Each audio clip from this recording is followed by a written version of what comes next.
قسم درته واخلم قسم په خدای دې که د ماښام دپاره د خوړو شی لري یا قسم زه درته اخلم که د ماښام د دیګ دپاره غوړي لري یا زه قسم درته اخلم که دومره پیسې لري چې د پټ دپاره خپل پیوار کارت راوړي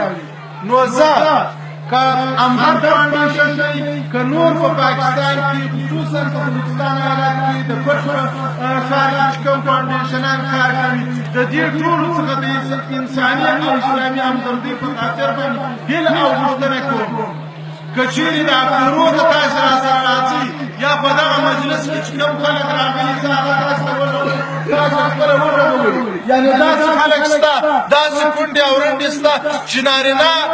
نرګاڼه یې ډېر سره په کور کې شته نه یعنې زه په پټه کې چې خلک پراته دي هلته هم غریبان شته په د پښتانه په ټول پښتانه کې که دې خوا کې دي که هاخوا کې دي هر دویم کس یې غریب دی خو اما غربت چې دی یو تر بله پورې فرق لري په دې غریبانو کې په موږ کې داسې غریبان شته چې هغه د ګټې څوک نه لري یو د بل کور ته د ماښام سترګې نیولې دي چې د فلانکي کاکا د فلانکي ماما د فلانکي لالا د کوره څه ما ته یو څه راوړل شي اوس په کوټ ښار کې هلته د بجلي سهولت شته د ګیس سهولت شته د اوبو سهولت شته دلته اوبه په پیسو دي دلته د میاشتې موږ اوبه په پیسو رانیسو دلته چې دی زموږ تعلیم چې دی فري دی تر هغه چې تعلیم نه دی نن چې زموږ په پیچوګانو کې سره وایي یو دفتر سامان خوري معاش او بل شی نشته دا خلک چې اکثره په بټیو کې کښته وي په دغو کې دومره ماشومان دي